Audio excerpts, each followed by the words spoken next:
ചില പാട്ടുകളിലെ എത്ര എത്ര ഇഷ്ടമാണെങ്കിലും അതിലെ സങ്കടം ഒന്നുകൊണ്ട് മാത്രം കേട്ടിരിക്കാൻ കഴിയാത്ത പാട്ടുകൾ, ഓരോ കേൾവിയിലും കണ്ണ് നനയിക്കുന്ന പാട്ടുകൾ, അവയ്ക്ക് പാട്ടിനേക്കാൾ ചേരുക കരച്ചിലെന്നായിരിക്കുമെന്ന് തോന്നാറുണ്ട്.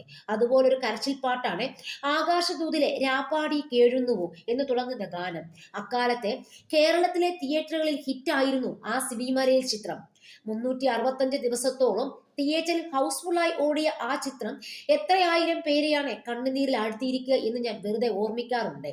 ഓരോ വട്ടം ടി വിയിൽ ആ സിനിമ വീണ്ടും കാണുമ്പോഴും അവർ പിന്നീടും കരഞ്ഞിട്ടുണ്ടായിരിക്കും. ഒരേ സങ്കടത്തിലേക്ക് വീണ് വീണ്ടും വീണ്ടും പൊട്ടിക്കരയിക്കുന്ന ഒരു കരച്ചിൽ ഈണമായിരുന്നു ആ ഗാനം. ആനിയെ നമ്മൾക്കൊരിക്കലും മറക്കാൻ കഴിയില്ല.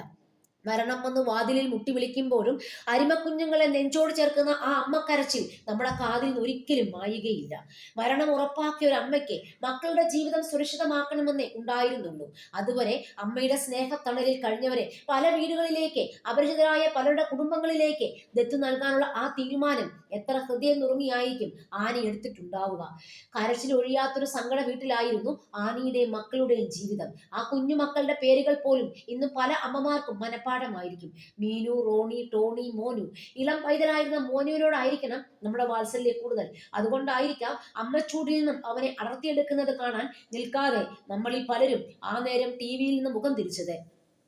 കാലിന് സ്വാധീനക്കുറവുള്ള റോണിമോനെ മാത്രം ആരും ഏറ്റെടുക്കാനില്ലാതെ പള്ളിമുറ്റത്ത് നിസ്സഹായനും നിരാശ്രയനുമായി നിൽക്കുന്ന ആ രംഗം ഓർമ്മയില്ലേ? എന്തൊരു സങ്കട ഫ്രെയിം ആയിരുന്നു അത്. ഇപ്പോഴും ആ ചിത്രം ടി വിയിൽ വരുമ്പോൾ കാണാൻ നിൽക്കാറില്ല. കരച്ചിൽ കണ്ടിരിക്കാനുള്ള പ്രയാസം കൊണ്ടായിരിക്കാം, ആ അമ്മ മനസ്സിന്റെ നൊമ്പരം താങ്ങാൻ വയ്യാത്തത് കൊണ്ടായിരിക്കാം. ഓരോ വട്ടം പാടി എത്തുമ്പോഴും ആ സങ്കട രാപ്പാടിയെ ഞാൻ മനസ്സിന്റെ കിളിവാതിൽ തുറന്ന് ദൂരേക്ക് പറത്തി വിടുന്നത്.